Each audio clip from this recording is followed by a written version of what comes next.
about it for sure. Let's talk about it. Hey guys, welcome back to the Ready to Talk podcast. I am Trixie, aka the Thoughtful Beast, and I'm here with New, and we're going to talk about collective action and the power of that, and it's going to be really great. Um, there's a lot that will be said, so that's really exciting. Before we get to that, I want to point down to the scrolling bar there. So you'll see news information there, and you'll see her website that you can go to.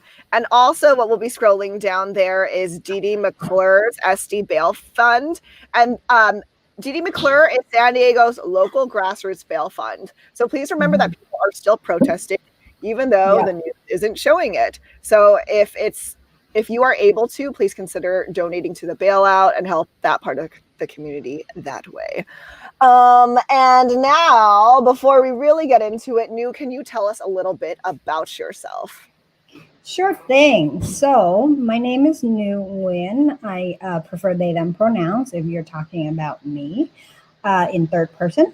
And I am a dancer, first and foremost, dance artist, choreographer, teaching artist based in San Diego.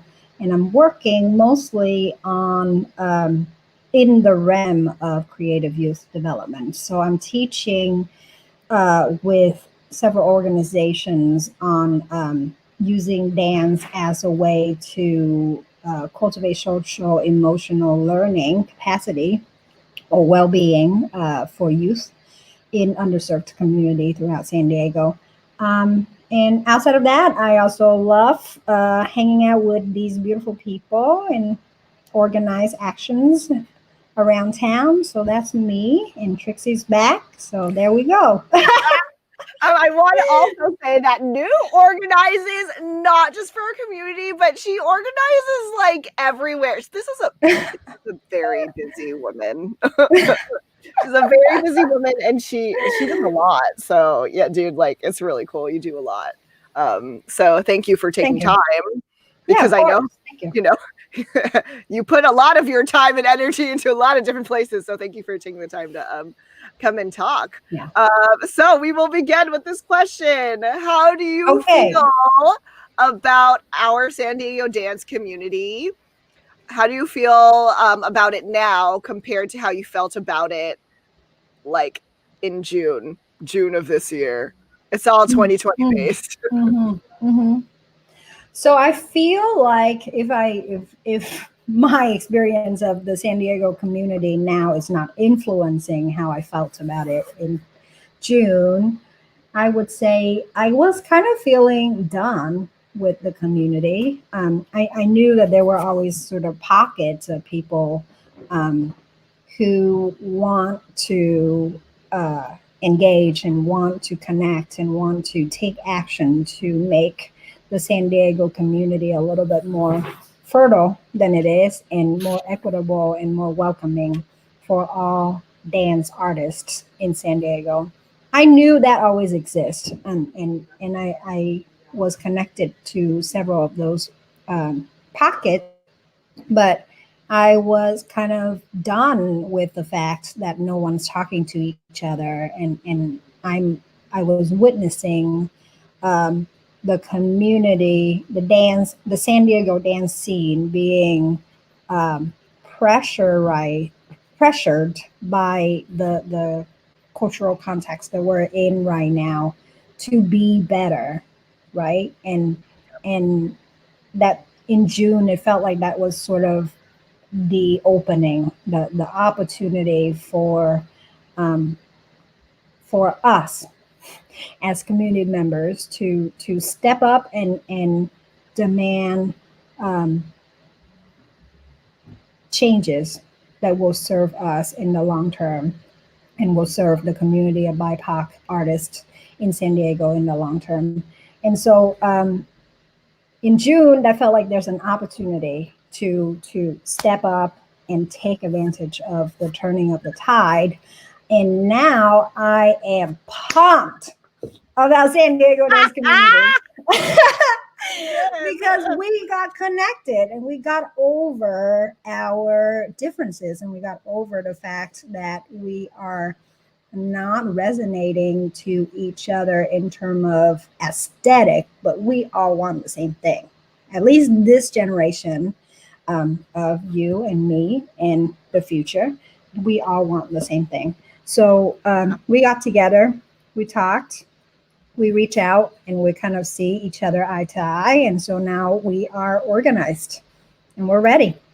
And it's so interesting how, like, you know, like you reached out to me because originally you reached out to me when I released that video with several other members of San Diego Dance Theater's work study, when we released our video letter to San Diego Dance Theater. And you reached out to me then, and it was so interesting because you're just like, there's other people also having conversations, and it's so weird because it's like, you know, it's this thing that we all know. It's not like we did not see the racism or any of the other isms, like the sexism, like the homophobia. Like, there are a lot of isms that were going on, and it's really strange because it's just like we all were dealing with the same thing. We all had a lot of the same histories and a lot of different complaints at different organizations, but it was so, I mean, it was cool, and then it was so interesting that, like, obviously a lot of us, like, we never spoke about it before, Right. you know? And, like, that's what kept us, you know, that's a thing. Silence. Like, when everything's silent and we don't want to talk, then that means, like, the abuse gets to continue. And it's so weird. Like, when I think about it now, like, for myself and where I was and, like, not saying anything, I was kind of just like, well, I guess this is just how it is. So here we are, and this is fucked up, but I guess we're all accepting this together.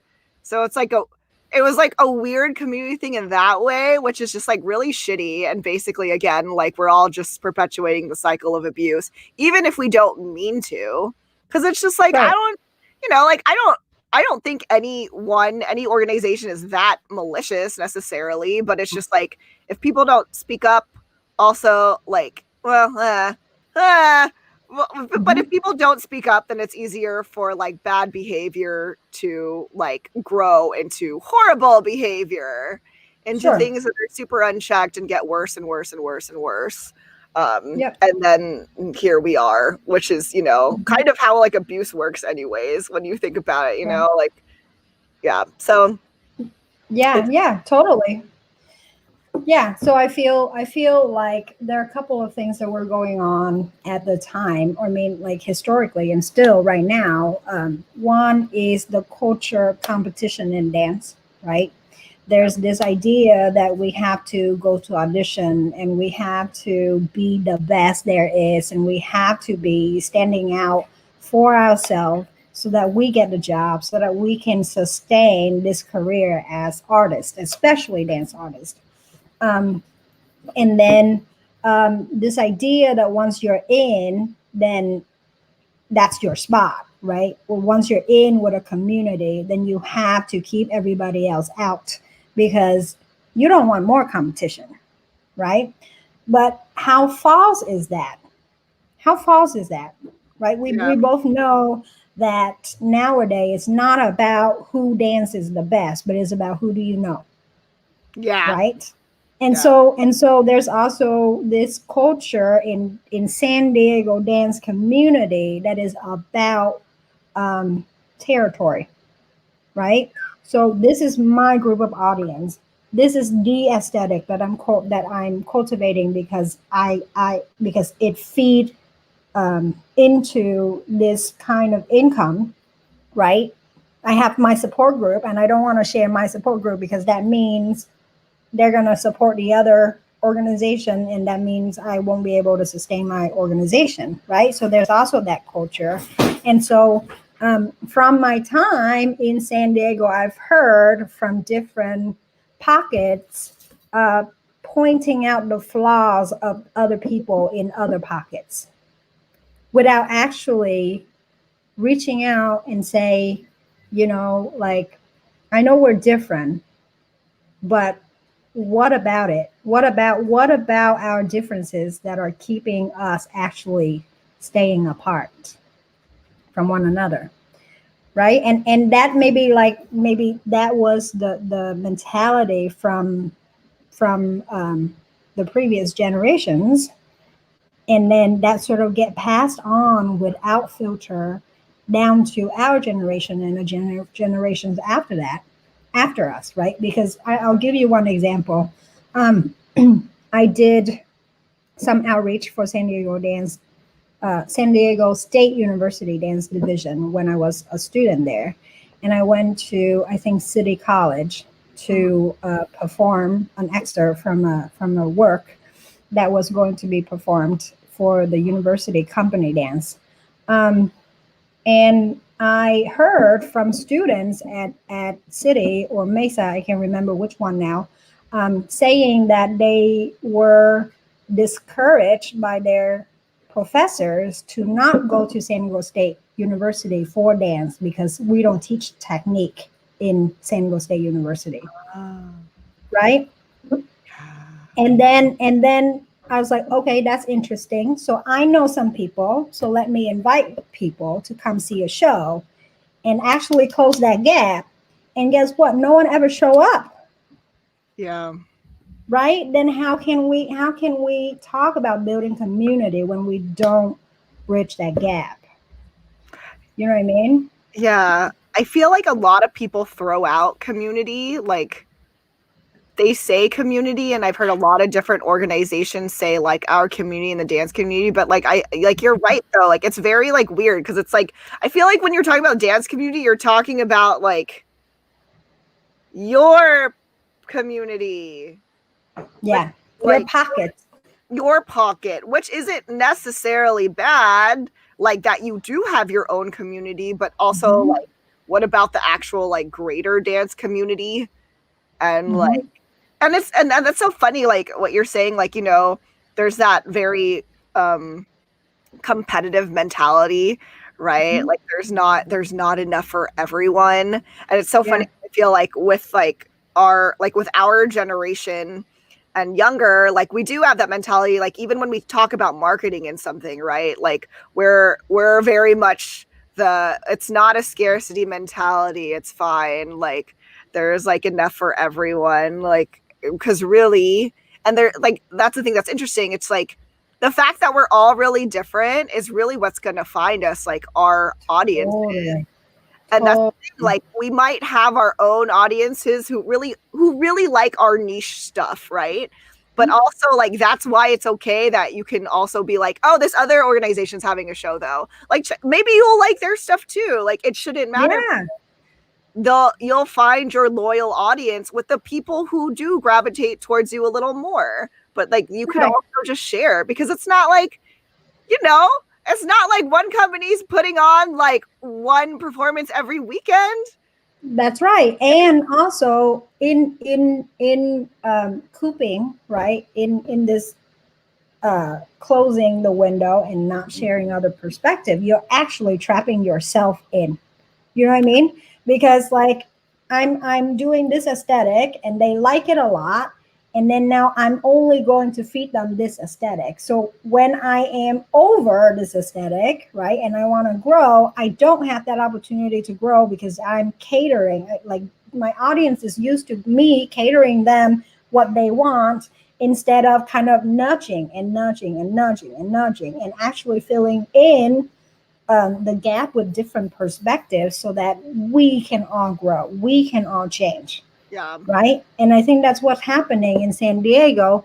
And I'm also um, conscious that I don't want to say, I don't want to leave the impression that we are immune to the kind of culture that's in San Diego.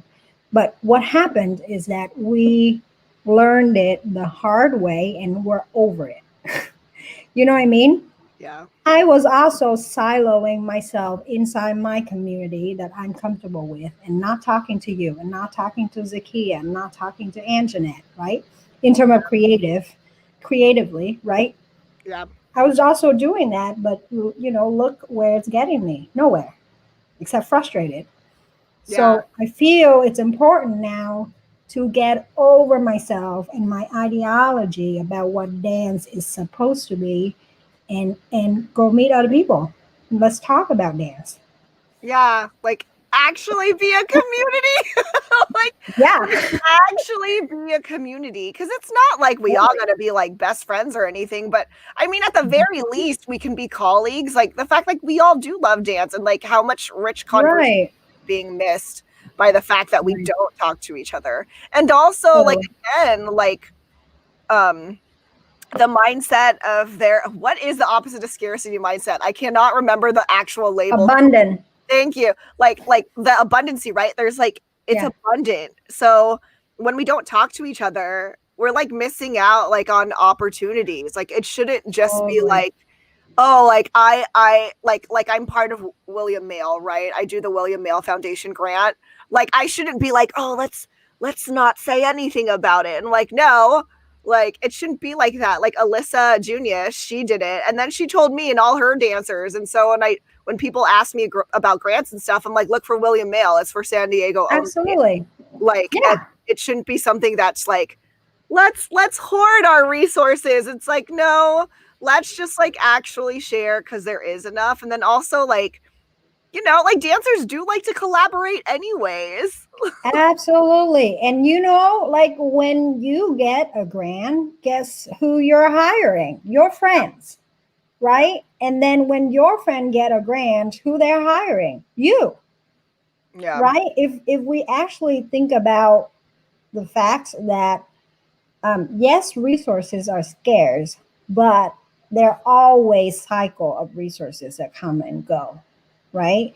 Like we talked about this before in our collective, and I said, you know, I am at a point now that I am doing too many things, right? And I need to drop something. But the reason why I haven't dropped it because I don't want it to be picked up by somebody who from LA, for example. Do you know what I mean? Because not that there's anything wrong with people in LA, but my community is not getting enough resources, right? My group of people, my group of friends are not getting enough job. So why not give them the job that I cannot hold anymore? Yeah. Wouldn't Like, that be better?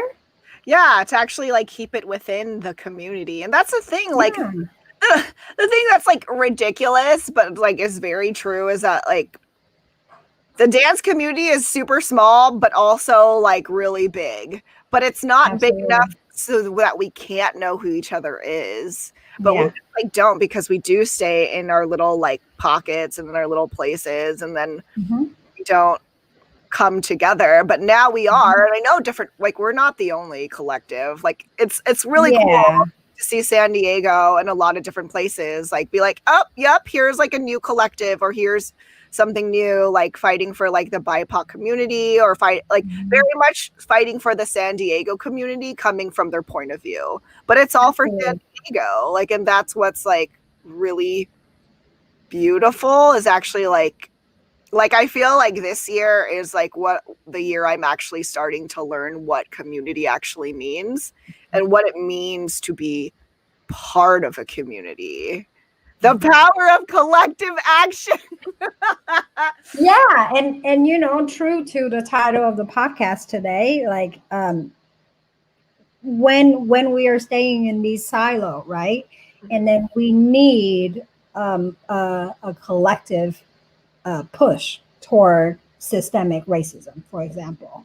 You're pushing a little bit over here, and I'm over here and pushing a little bit over there because that's all I can in terms of the capacity that we have.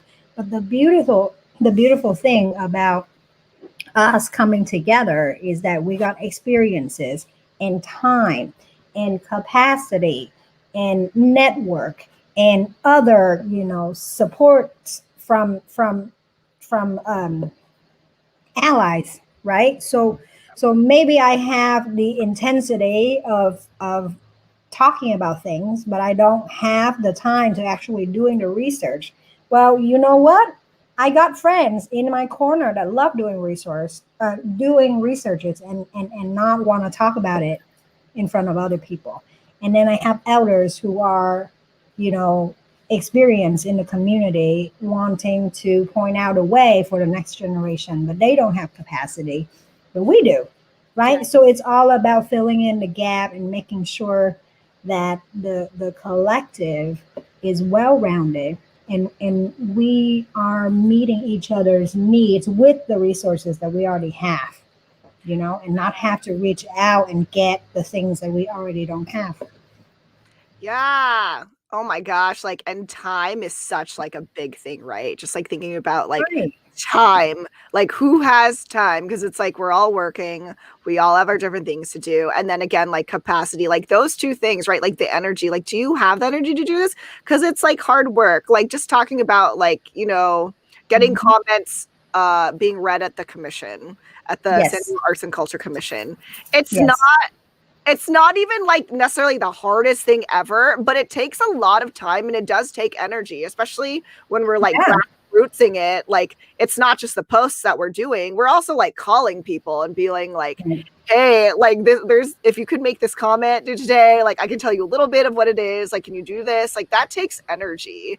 Like, having to Yeah. talk to people or even having to push on social media, like, takes energy. Yeah. Yeah. And Totally. well, and so yeah, having a collective, like, because there's not even right now, like, actively, there's not even that many of us. But like, that's the thing. It's just like, even with, is there maybe like, how many of us are there regularly? 10. Correct. Yeah, there's only 10 of us, Mhm. and so like, but we can get a lot done. Absolutely. That's what's Absolutely. really cool, actually, because we can Yeah. all like be like, okay, I can't go, or I can go, and then like distribute that way. And like what you said, then we're also like reaching out to our own personal networks, right? We're going to the people who trust us and we trust, and like it's just easy to keep like branching out while still keeping it like really focused and really intentional. So it's really cool. Totally. Totally. And it's the beauty of our group is that there's no contract. Do you know what I mean? Like you come when you want and you go when you want, and if you're staying, that means we already have something in common, right? If there are 10 of us who show up every week and we want the same thing, right? And can you imagine if there's just one person who have to do the research and who have to track the agenda item from the commission and have to plan out, what to write, and then what kind of template to make for the social media, and then have to also reach out to their community and ask people to call in. That's a lot of work on one person. That's a full-time Yeah, job. it's a full-time freaking job. Like, no. Exactly. Oh But my if you split that among 10 people, it's 15 minutes each. You know what I mean? yeah. So in terms of transparency, thank you, Nicole, Olga, Yeah, for Nicole. doing for planning the template. Thank you, Anjanette, for pointing out the way and kind of really, guided us on where we should go. And thank you, the group, for showing up every Wednesday, and we talk about what kind of action we want to see being pushed right on the agenda. And then here we go on Friday, like, because the agenda is not being published very far in advance. They literally put it out 24 hours in advance. And you have like what, 2 hours, 4 hours until they close the comment section.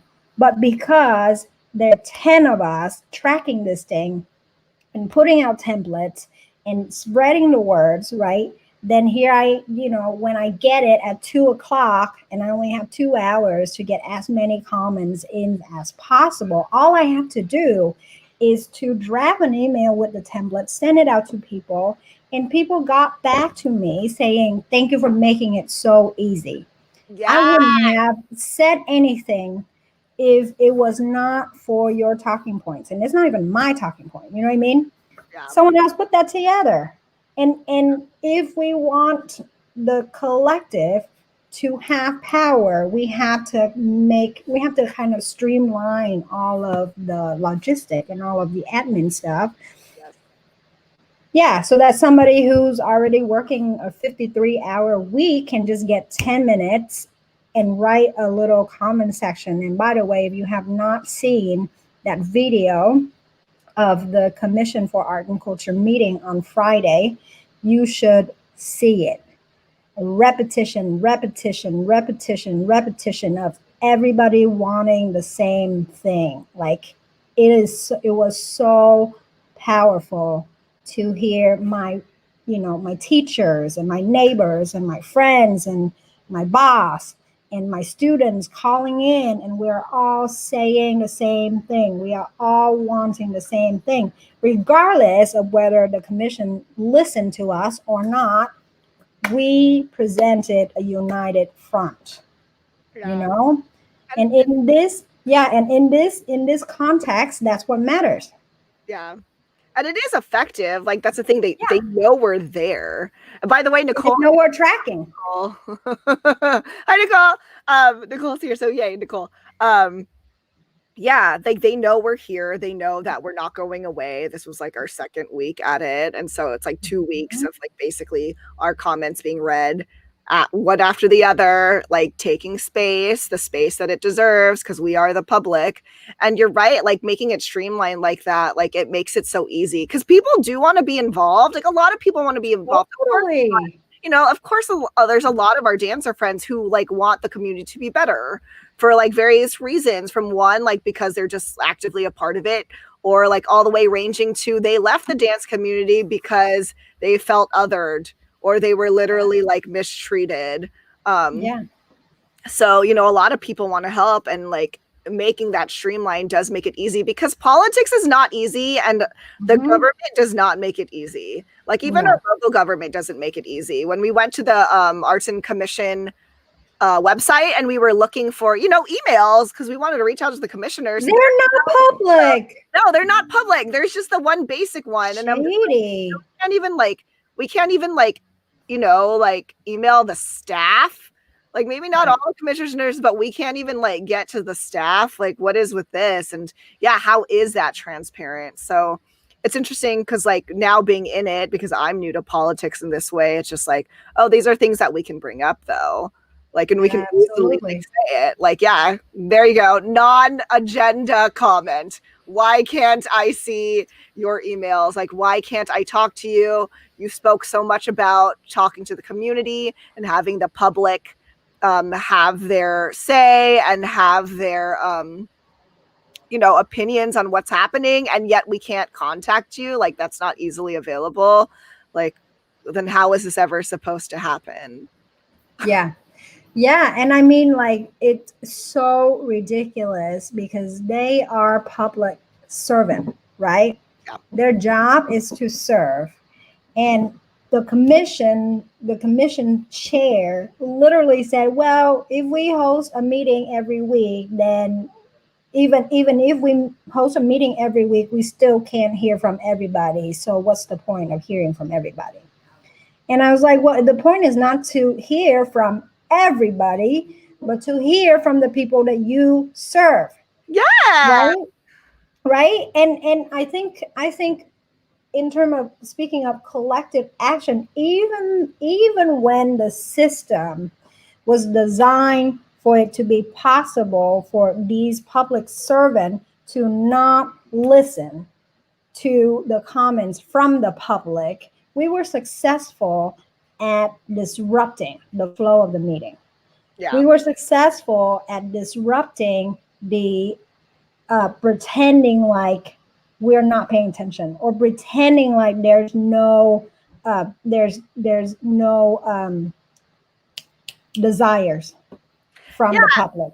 Yeah, right. It's kind of like this weird thing where it's just like if we don't say, like, if we just go like this, it doesn't exist. Our comments have to matter because then it's easy for them to do that. They go, what? There is no like complaint. Like there are no problems, right? We don't know the problems. It's like, no, we're telling you now. And now this is like public record that at least, right. There's no ability for you to claim that you just didn't know.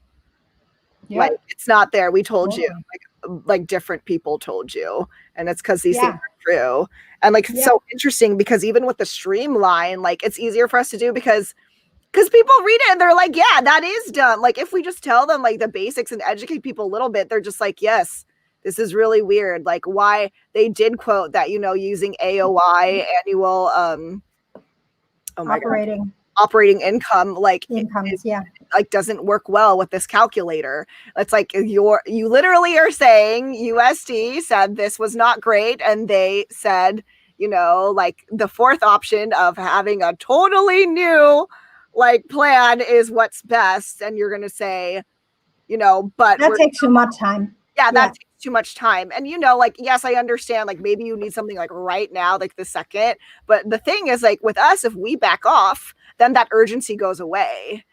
They could be like, oh, well, it takes time, so we need something now. And I'm like, yes, that I understand that. But, you know, there's that feeling if we don't keep talking to you, then you're just going to be like, okay, it's fine now. It's fine now. It's fine now. Like, we're just right. Everyone's complaining. And pretending like I had so much grievances with the freaking meeting. So I just want to say out loud for those of you who are listening, the commission hired 2 partnering organizations to examine their funding practices, right? And the goal was to keep them on track with their equity inclusion statement, right? So they hired 2 organizations to do the analyzing. So USD, right, is their is going to analyze the way the funding is calculated and give them options on which would be better than the current system, right? That's great. And then there's another organization, Rise Research and Analysis, who is analyzing their entire track record of funding and funding practices to see if they are actually on track. And so Rise Research and Analysis is hosting a series of community conversation centering BIPOC community. And so the commission decided that they're going to put a deadline right in the middle of their 2 conversations with these 2 organizations. So they spoke to USD, and then they were supposed to have a vote, and then they were going to speak to Rise. So obviously, you can see that they were not interested in the BIPOC voices, because why else would you put a voting deadline in the middle, right? Yeah, that cut off. Yes, yeah, before, like a month before the conversations were going to happen. Yeah. Right. So if we haven't caught that, and if we haven't mobilized, then it would just be like, look, we're good. We're on track to be equitable in our community because there's no objection. There's no dissenting opinion. Right? Yeah. We're going to resist. We're going to dissent until the cows come home. Like, it's just so, yeah, because like with those meetings, you know, some of the people are even just like, well, there is nothing wrong. Even while we're saying this is wrong for X, Y, and Z reasons, let me give you like 6 different reasons why this is wrong. And they're like, I don't see anything wrong. And so that's an interesting thing. Like, if you have the time, go look at the meeting from please. The 18th and then the meeting from the 11th.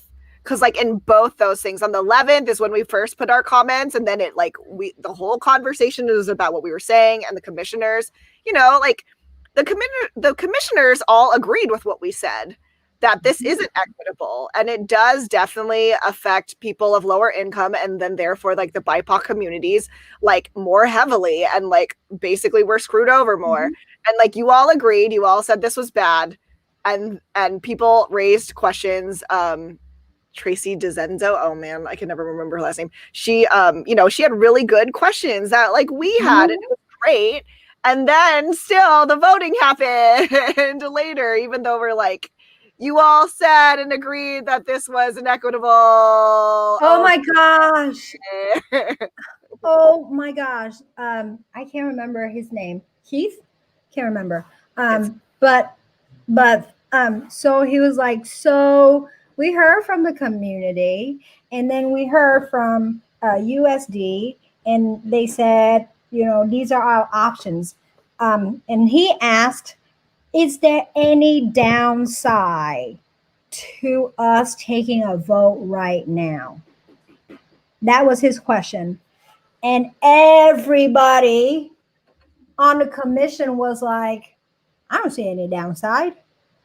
And then here you go, you got 30 comments from the community say, don't take a vote, don't take a vote, don't take a vote, don't take a vote, don't take a vote. It will hurt BIPOC community. Don't take a vote, don't take a vote. And they're like, I don't see any downside. Let's take a vote. And it was unanimous. Like, it is so disappointing. And we have to keep going. Yeah. We have to keep going. Yeah. And the thing is, like, even though they did vote, like, I could still feel the impact that we had on it, because the thing is just like, now even more people are aware. The fact that, like, we're putting information out there, like, we're quoting them. It's just like, we're not just saying, like, we're not randomly saying this person said this.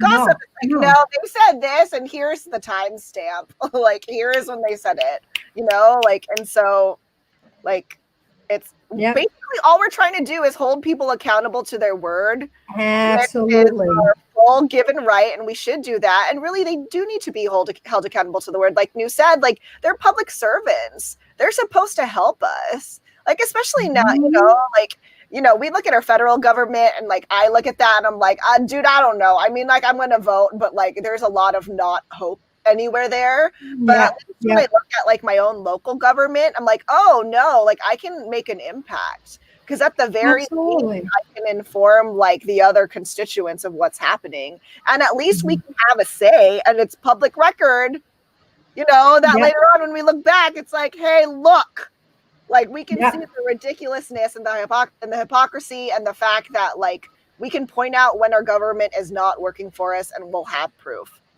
So totally that, and, like, that feels good, like, to know that, like, there is power in that we can do something together, and we can at least make each other more knowledgeable of what's happening. And not only that, they're actual concrete things to follow up on, right? Because they said, okay, we're going to make a vote right now because it's only short term. It only supposedly affecting 2022 only, and that's short term, by the way. It's short term, so it's okay. We can just, notch a little bit. We can just move from really bad to pretty bad, okay? And then they said, but we will consider a different funding way of calculating funding, right, and providing funding to the community when it comes to the long-term situation. And one, that's a way out, right? They're like, okay, maybe I'm not going to be here into 2023 to be doing this work, so that's a way out for them. But that give us a chance to say, you said you did this because it was short term, but it's long term now. We need to fix this, right? And then, like you said, showing the hypocrisy so that the next time we pressure our council people to appoint better people to sit on the commission for arts and culture, then you can go back and say, Miss Janet over here is not in compliance with the statement that they put out about racial equity. So she should not be the chair of the commission anymore, right? And it's not just about our feeling about her, because clearly if you watch the recording of the meeting, she is offensive. Right? But that's my feeling. But when I have proof and I can point it out and say, this is how she's in violation of the statement that they put out, the commission put out, then I have power. And again, we should have that power. They need to be held accountable. Absolutely. And like, we all do need to get involved. Like, and I've said this before, where it's just like, we can point, I mean, we should definitely still be talking to our different organizations, whether it's like the Old Globe, La Jolla Playhouse, Malashak, whoever. Like, yeah, there still needs to be communication there, obviously, but also like going above to the commission. It's just like that's who's in charge of money. It's like if you want, if we really want to help the right people get money, you got to talk to the people who are giving out the money. Like, and it's naive to think that, you know, the systemic racism stops with right where those organizations is. It's like, no, that's not how it works. It's called systemic racism. So you have to go all the way up the ladder, and it exists all the way up the ladder.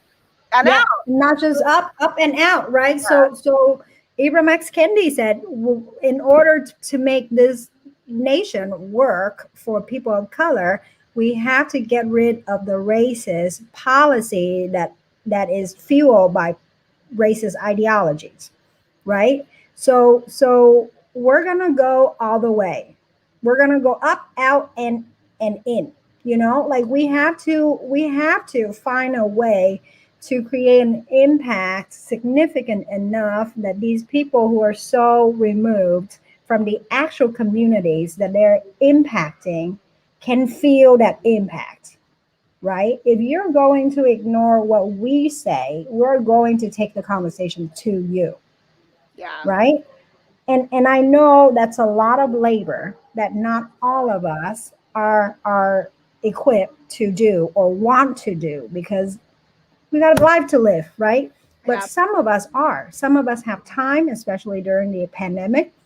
Some of us have energy. Some of us have anger. Some of us has the passion, right? Some of us just like fucking done with it. And we're gonna go because there's nowhere else to go. And there's nothing else to do except to fix this bullshit. I mean, this is like the best thing that you can do with your anger is basically get involved and better your community. Like, because what are we supposed to do? And that's the thing, like, so many people were done. They're just like, you know, fuck this dance community, like, fuck whatever. Yeah. You know, there's a lot of people who have left. There's a lot of people, like, for so many different reasons. And it's just like, I totally understand, but like, it's really cool to be like, oh no, dude, let's just fight for it now, because like it is a great time. Like if everything's gonna change, it's like, well, then why can't we have that change too? Like we can't be like, change America and just be like, but not San Diego dance community. Like that's not what we meant. It's like, no, it has to be in every facet. So like this is our life. Like we're here. We live in San Diego. Like we are here. Right. Like, and our part for fighting for our community is fighting for our dance community, because that's where we live and breathe. Yeah. And Zakia pointed out that dance is in this really specific politics that involve the body, right? Whatever abuses happen in the dance space happen to our bodies, right? And I left, you know what I mean? Like I was from Vietnam. I moved here. I settled in San Diego, and I was embedded in the San Diego dance network for a little while. And I was like, I'm done with that. So I'm going to step away, and I'm going to go to the Bay Area. Then I'm going to go to Boston, and I'll go to New York.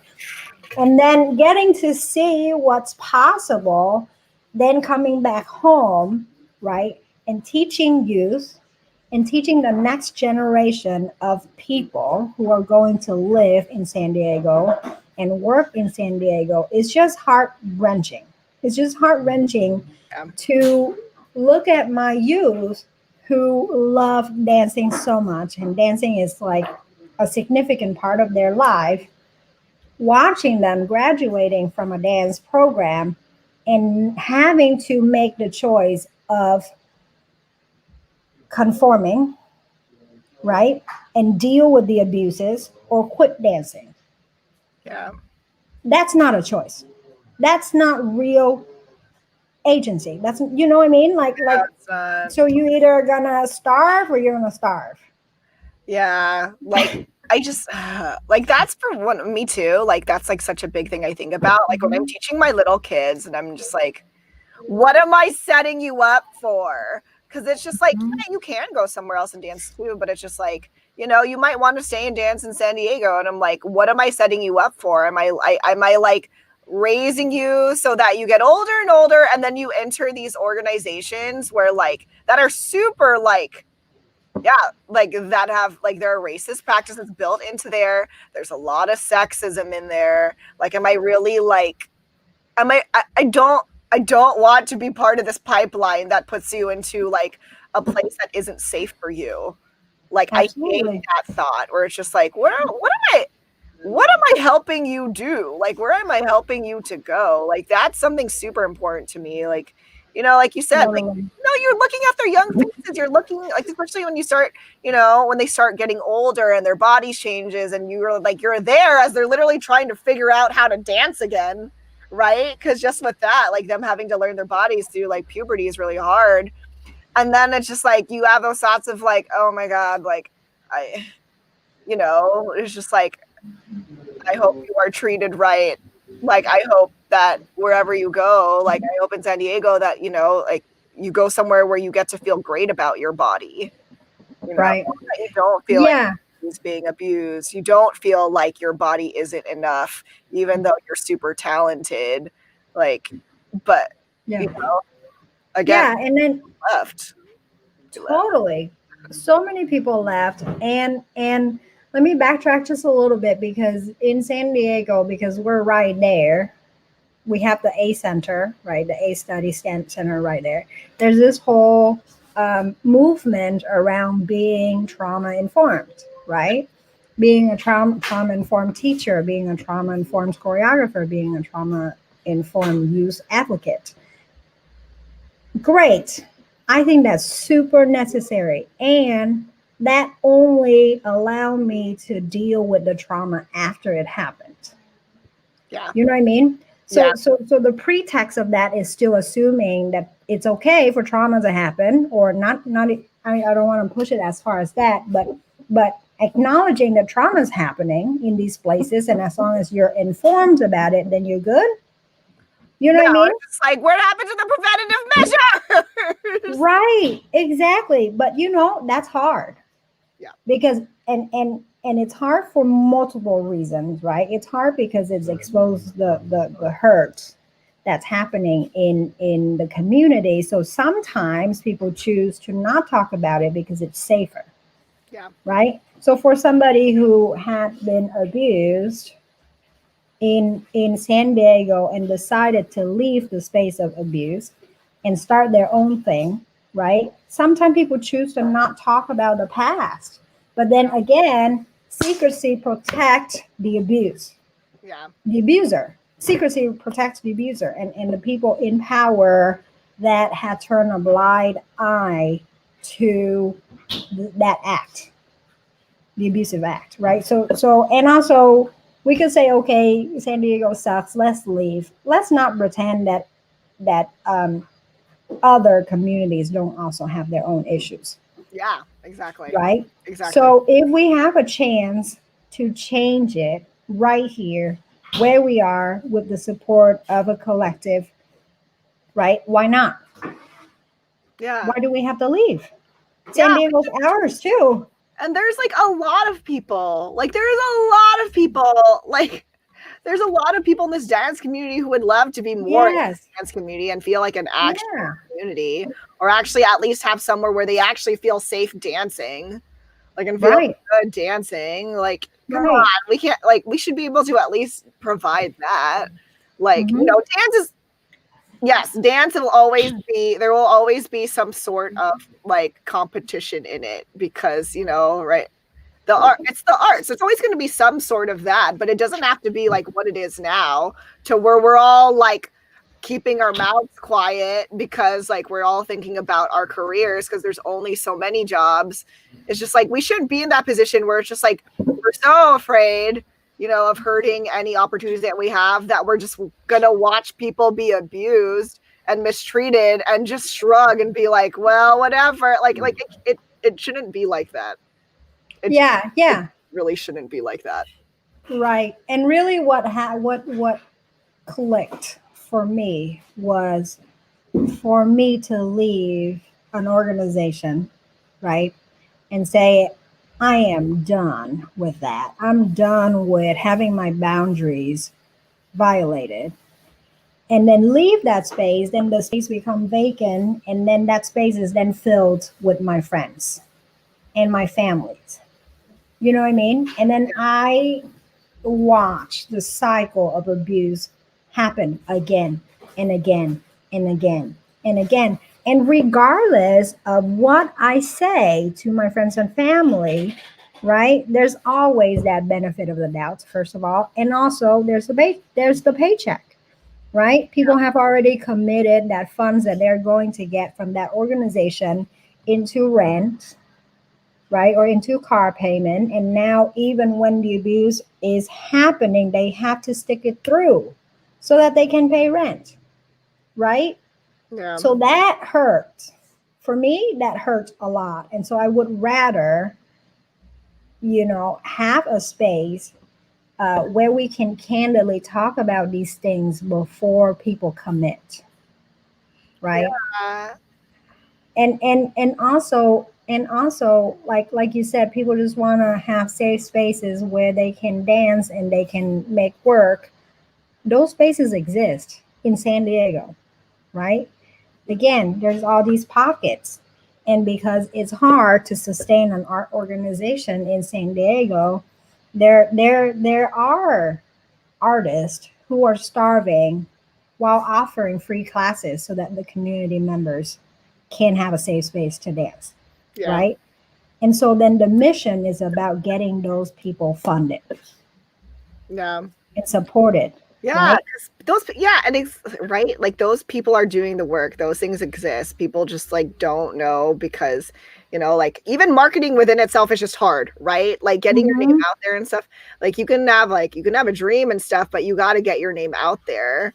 And so like that is hard, and there are people doing the work, and they do need the funding. And like that's one of the things we're fighting for. It's just like please leave that diversity funding to those places who already exist in those Right. communities, because they exist. Like, hey, commission, they exist within those districts.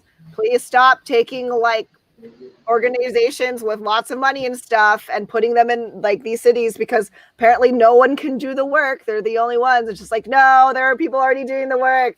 Now fund No, them. you're wrong. Yeah, like a lot of them exist and they've existed for a long time, but they can only go so far because getting funding is hard. Right. And also, they are being screwed by the fact you think that your policy that's going to affect funding in 2021 and 2022 is short term and it's not a big deal. Guess what? These grassroots organizations, especially in the time of COVID, is not going to survive until 2023 to see the change, Yeah. right? So once again, it is benefiting the organizations that have sound infrastructure, that have committed funds to pay their ED and their AD and the board, and like having people to really pull monies together. And Uh, I'm working for one of those organizations, and I have to say I'm extremely thankful because the stability of my job allow me to take the extra time during the weekend to do this kind of work, right?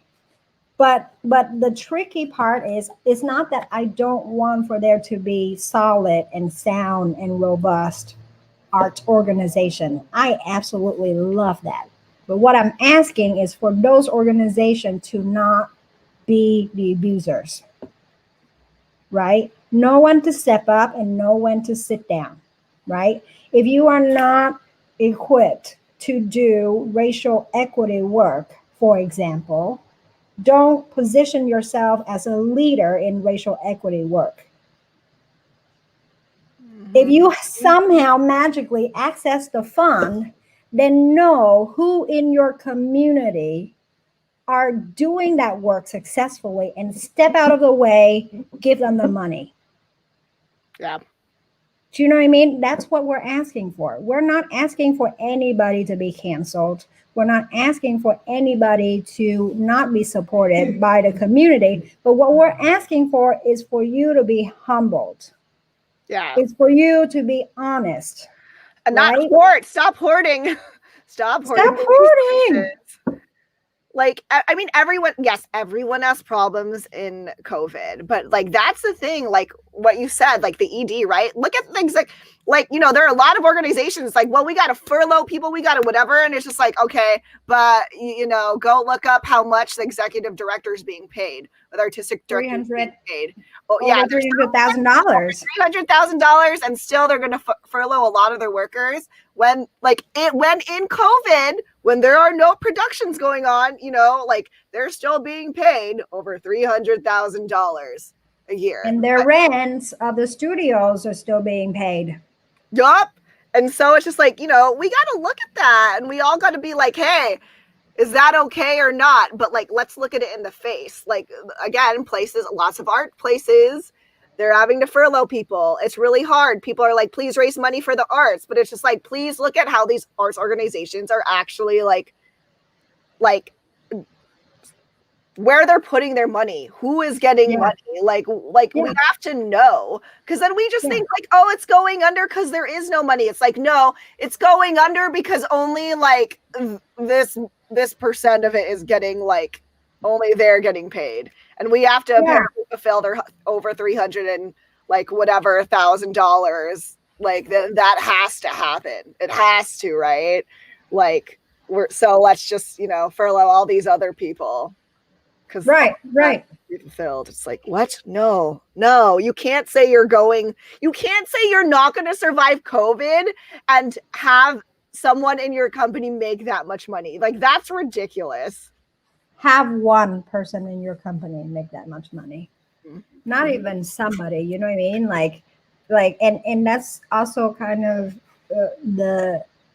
what's bothering me is that, and I want to be clear, this is not just in San Diego. This is kind of like nationwide. There are organizations who somehow got access to DEI funds to do DEI programming, right? And then they're totally not equipped. And then they said, well, okay, then let's just do this one DEI training and then we can do this program. Instead of just say, we're not equipped to do this, have someone else do it, right? Stay in your lane. Okay, I'm a dancer. I'm not trying to act, right? So it would be ridiculous for me to take a position that is about acting. Right? I need to stick in my lane and not pretend that I can act with just one acting lesson. Yeah. That's not hard to understand. Right? So I don't know why it's hard for organizations to understand that you can stick with what you do best. And that's the thing. That's fine. That's the thing. That's so weird. It's fine. Like, you don't have to be that diversity leader then. Like, just then stop pretending, and then please support the people, support the organizations who do that. Like, hire them, you know, like that's the thing. Like, with them and give them the space and the time and the energy and the resources and listen. Yeah. You know? Oh, listening. Listening. Yeah. Oh, that's like a whole other, we could talk about the lack of listening skills for a whole other hour. Totally. Oh my gosh. Yeah. Because it's just like, yeah. Because it's like, it's super weird, right? Like, in short, it's like, I'm going to listen when this is basically the thing that I do want to hear. And so everything else doesn't actually count as feedback. Okay, bye. Right. Like, yeah. I'm going to listen when it's packaged the way I want it to be packaged, right? So I'm going to listen when it is my my supporter, right, who keep my job paid, who keep my job funded, I'm gonna listen when they tell me the exact same thing that the community have been telling me for years, right? Yeah. And it's not like the community is not speaking. No. It's not like we don't already have Facebook. Yeah. You know what I mean? Yeah. Yeah. Yeah. Yeah. People are talking. Please listen. Right. I'm talking right now. You're talking right now. Yeah. Please listen. Please Thank you very listen. much. Yeah. I love Okay. you. So it's already 7:31. That went by really quickly. And it just seems like we Yeah. just got started. Yeah. I do hope whoever is watching this now or later, I hope you have questions to be like, if you don't know what we're talking about, I hope you have questions. Or if you do know what we're talking about, like even if you're not part of our collective, like, dude, like hit us up. Like that's the thing. Like we Yeah. have to band together. Like this really is it. Like let's let's form a community. Let's actually do that. Like Yeah. there's been so many people who have been like hurt and othered, and so many awful things have happened. And it's just like, well, it doesn't have to be like that. Like, and if we don't want it to be like that, then we have to act now. Right. Like, Absolutely. And just so you know, the collective is not closed. It's an open space. It happens every week on a Wednesday at 6:30 to 8:30. It's a BIPOC only space. There are other spaces that are integrated. Those spaces are not happening right now because we don't have capacity to hold them yet. But there will be opportunity if you are a white ally or a white accomplice who would like to engage in this conversation with us. I'll reach out to you, or if you want to, you can reach out to me or Trixie. We're on the same team. Our collective is called, we just got the name, so that's awesome. Movement Catalysts. Trixie's laughing. the movement catalyst. The Movement Catalysts. And it's open. It's a space that we hold every Wednesday. So if you're interested in being part of our community, just reach out. Yeah, because we're getting to our action groups now. If you want to help us with distributing education or education in general, or if you do want to talk to these commissioners and do policy change, come on in. We're on top about these things on Wednesday. I don't know if you can see my handwriting, but that's what we're talking about Wednesday. Yeah, and like being part of the group, like it's really funny because I'm like, it's just like a circle jerk right now. But like no, but like being part of the group, it really is nice because it really is nice to find that part of your community and then like be able to understand each other and then be able to contribute, right? Because it's like the thing is like we wanted to make sure that we basically just didn't become like a bitch fest because we could, like and those spaces are also like those spaces are also that space is also like very necessary and nurturing. Yeah, dude. And then and like we've come to this place where it's like, now we want to do action, so like here we are. So if you're down, we're here and we're not going anywhere. We're super not going anywhere. And like, it's kind of exciting because now we have more time until like the next commission meeting. Yes. Like that's exciting to me. It's not just like, oh crap. It's like, oh, totally. We don't have just 2 hours, folks. We have more than 2 weeks. Yeah. So like, it's nice. New, thank you for coming on. Again, I just feel like we just started talking, but I'm so glad that you came out here and you took the time to talk. Thank you. And again, I hope people are listening and I hope they have questions. I hope if they can identify, I hope they can, like, they feel comfortable reaching out to one of us or both of us. It is our community, like that's like the really cool part. Like we do have power. We do, like, even though the vote didn't go our way this time, we definitely had an impact. They were definitely talking. Yeah, they're definitely like, they were, again, but the hard part was like half the time they were in agreement with everything we said. So like, that's the weird part, but that's the thing. Like we get to hold them to pressure. That and be like, add that pressure. So, you can get into your community this way.